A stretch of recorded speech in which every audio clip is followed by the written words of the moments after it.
Ma mission TV, le miroir du monde. Des velléités d'occupation par des voisins bien identifiés et des commerces de la nationalité congolaise. Biso, activiste, na population congolaise nyonso, toza mposa kimia na beni. Po kimia eya, il faut MONUSCO azalate parce que azaka observateur.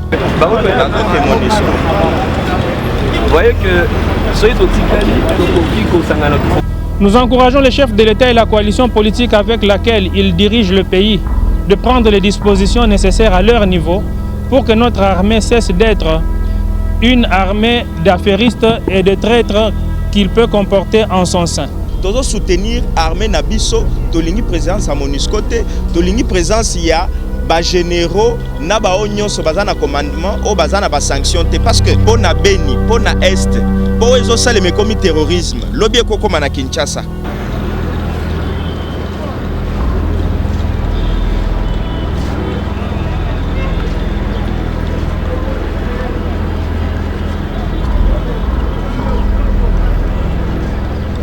Manifestation, ils ont une obligation à information. De informer l'hôtel de ville, autoriser yango, to commune à gare centrale, empêcher biso to tamboul. Et là qui s'est tension à mabé na bakundi ya Congo.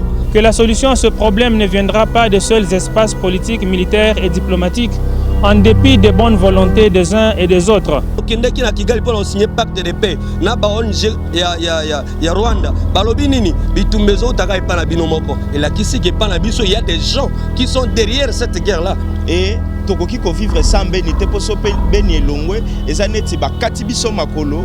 De nombreuses voix n'ont eu cesse de dénoncer depuis 20 ans un plan d'occupation, voire de balkanisation du pays.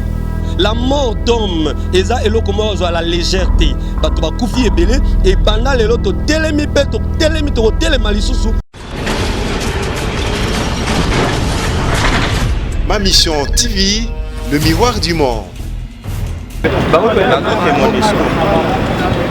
voyez que soyez au Tikali, Tokoko Sangana.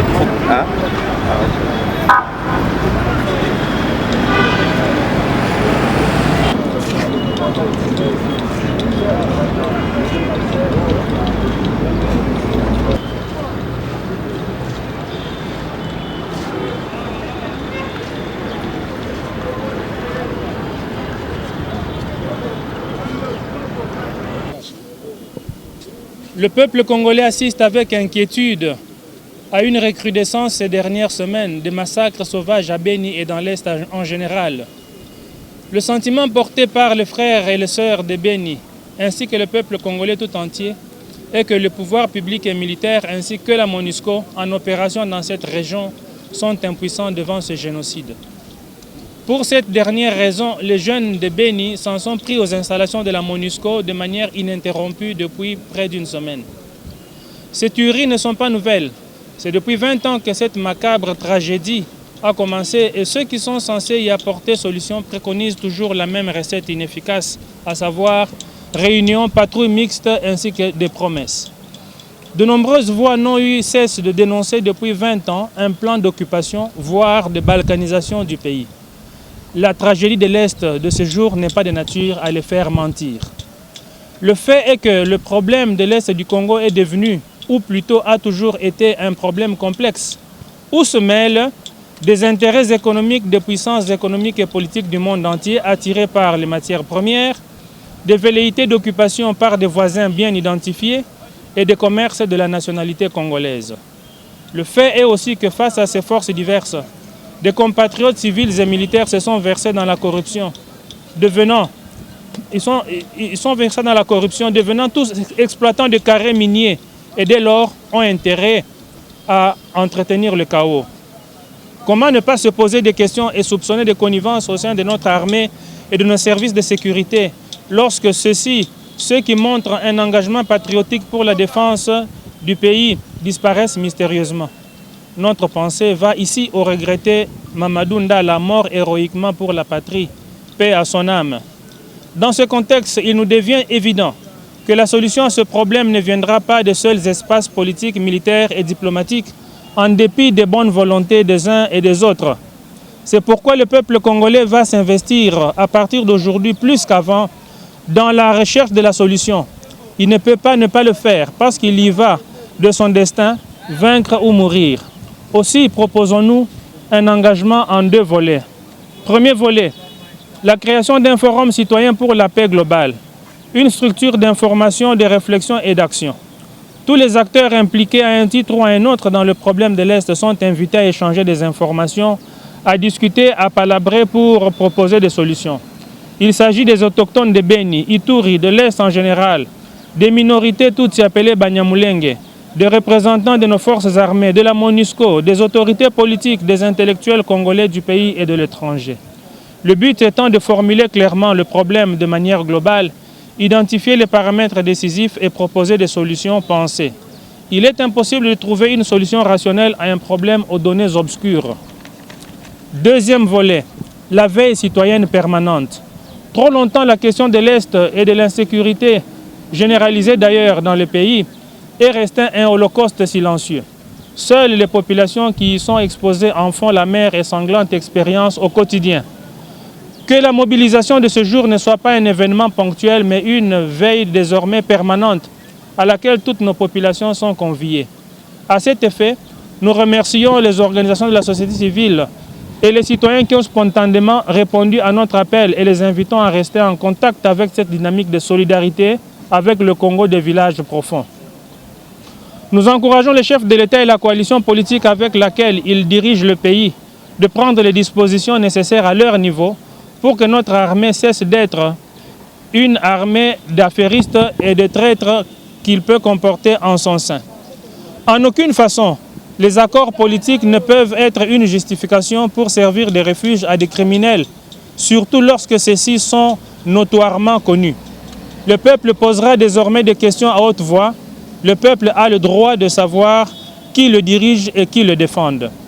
En ce qui concerne la MONUSCO, on ne peut pas reprocher aux populations qui ont besoin d'aide et de protection de s'en prendre à elles sans raison. Ce serait une insulte à la douleur et aux martyrs de ces populations. Le fait est que la mission de protection exprimée dans le mandat de la MONUSCO ne semble que trop peu exécutée. Si les protégés et les protecteurs ne fraternisent pas, ne collaborent pas, à quoi sert alors ce contrat? Il est urgent qu'une explication franche réponde à cette question. C'est pour cette raison que nous avons invité la MONUSCO à participer aux échanges du Front citoyen pour la paix globale. Nous terminerons notre message de ce jour en réitérant nos condoléances les plus sincères aux populations martyres de l'Est et leur assurant que désormais, tout le Congo, du Congo et de l'étranger, est désormais chaque jour avec eux. Que la paix soit dans nos esprits. Merci.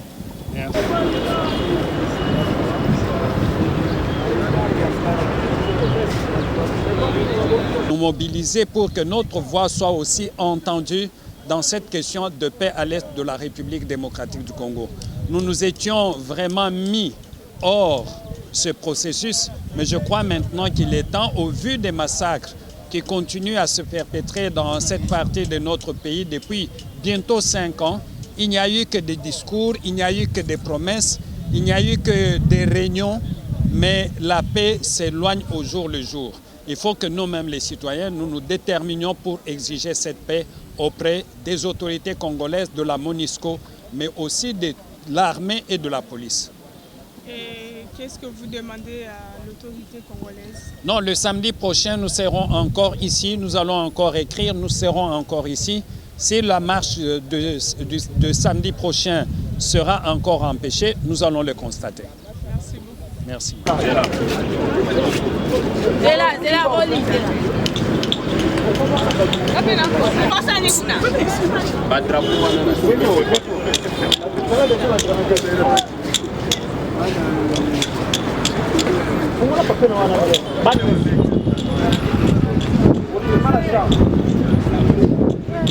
Sema kasi magiona kuna yana kuna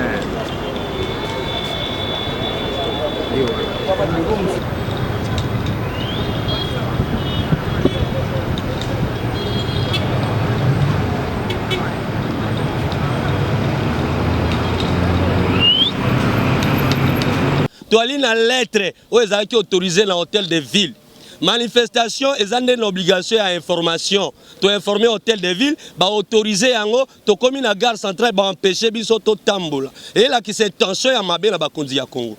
Bien, il n'y a pas longtemps, on a Kigali, na kiti na Est wana. Na moni makambo koleka esa nga pasi makasi. Donc Kigali tango to kendeki na Kigali pour signer pacte de paix. Na ba ONG ya Rwanda. Balobi nini bitumbezo taka epa na binomoko. Et là qui sait que pas na biso, il y a des gens qui sont derrière cette guerre là. Il faut essayer là, to lingi sousouté. Awa batu bakufi 285 personnes. Ba vieux ko imibali.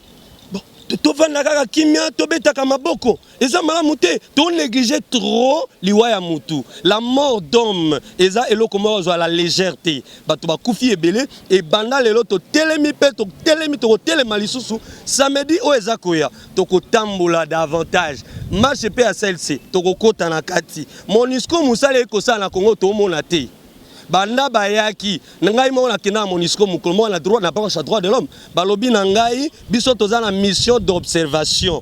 Mission d'observation ça veut dire que bayaki pour la sécurité na pété. Donc pour na yango lelo totiki moi kimia po ba empêcher biso mais samedi to goya davantage to kokota pe to kokedi. Ceux qui déjà t'ont informé to saisir hôtel de ville nazomona tina ba robo la biso to tambolata biso ba activiste na population congolaise nyonso toza mposa kimia na beni po kimia ya il faut MONUSCO azalate parce que azaka observateur comment bazo boma batu yo observer donc toza na posa toko vivre na Congo yo sans MONUSCO po tozalaka wa sans MONUSCO et tokoki ko vivre sans beni te poso beni elongwe eza neti bakati biso makolo moye totamboleza te donc toza na beni na motema RD Congo na biso na motema donc tokoki kotika te talande ko na biso badi auti okufao akufi pona nini parce que azaki pe ko sala o tozo sala lelo soki baboyi kaka nengo yoki ndeko alobi samedi vraiment ba ke luka minduki tokomo comprendre que mambo bazo sala baza batusima pe tozo senga na gouvernement na biso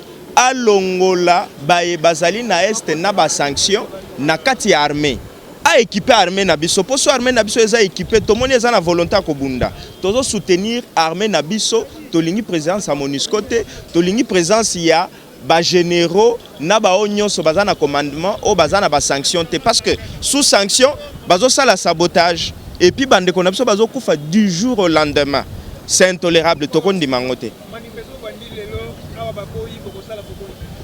mais bayebi sio que samedi tokoya mais avant samedi tokoloba mukolote babeta biso masasi tokolala ka liboso ya MONUSCO wana titongo bayebi biso bien tobundisaka régime otioleka ya Kabila na minduki ezaki ka deux missions kopanzana kokanga mais tosala bakufa biso totikali donc tokotika te pona beni pona est po ezo sale me komi terrorisme lobi ekokoma na Kinshasa alors so ekomi na Kinshasa bato beni baozala ko compatir na biso te yango na ndenge tosali lelo toyepe ko soutenir bango ko présenter bango ba condoléances na biso Kinshasa ezana bango RD Congo na motema nde campagne biso tozana.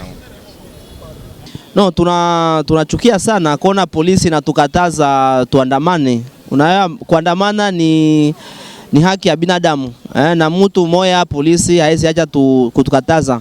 Na inaonekana kama hawapendi watu wa Kinshasa wayue nini napitikana Beni ndio maana wanatukataza. Lakini sisi watoto wa Kongo tuko na manguvu, leo wanatukatalia, tutarudia samedi nyingine na lendi tutenda kwenye presidence ili mambo ya Beni watu wote wayue. Inaomba wakazi wa Kinshasa wayue bitu iko napitikana Beni haijulikane, ndio maana hao watu wa polisi na wakubwa wao wanatukatalia tu marche. Hatutaacha, tutaendelea, tutapigana ile hii bitu wa Beni isha. Asante sana bwana journalist. Yoke sala muntima mpasi mingi na kumona makamuke luta kuna na bola Beni na bola na betu bampangi na betu ankaka boke wa yokese betu kwisaka samu na kusoutenir bola na betu yolinga zenga ve yolinga kukabwa na ve betu nyonso betu keki mfuka mosi yoyina betu kwisaka bikolo nyonso batu nyonso ya province nyonso na kutamula samu na bola na betu Beni ta betu mekwisa awa samu na kutamula bomesonga betu keno mfumu ya ba policier metu bake autorisation ya marche na betu yo vanda ve signaler na bo yo ina betu metuba beke sala marche na betu samedi ke kuisa mukelomba na bampangi nyoso be kuisa samu na kuvukana betu vana kimvuka samu na kunata bola na betu yokwenda na ntwala. Merci mpangi. Mboka na biso eza kobela jitunga jetu jijisama jisama ja jitunga mbeni mubiji mujima mukolo usama seke mubiji onsoka wene muimpato le lutujini regret wabunyi pakumona police uji censé kutu protéger mo marche tutwenza bwa bana beto abafo kubeni ba police balo batubengela marche te tubafunda mikanda bapeshe bamfumu ba chimenga cha chinsansi kibwa chinyi tuji ni kanyinga kabunyi bana beto bafoko est basala ebajini sanction bikala mu armée ba empêcher armée boye koenza muji mumwimbi or boa ku soutenir FRDC budget biabung bibi boele mu MONUSCO kayolo ana mvita to amba ni mulu kutangila kubanjila katona balunji banjila ja MONUSCO kibwa chinyi tutulomba MONUSCO umbuka mujitunga jetu tujini jijinga ja jitalala jikala ku est bwalu jitalala joju mu miji muijilwa bantu ni ba vivre bien biji bienzaka ko estabi bikadi terrorisme kadi bio bifika mu chinsansi ni twenze munyi bana bonso ba chinsansi jisambo mujijilo kumpala tujitunu beikila tutufunda kai mutu bafunda lelo hôtel de ville itaba kai mu itaba tutu marché chonso chalo achichilwa bwalu bifita ku beni onana mar to asakejili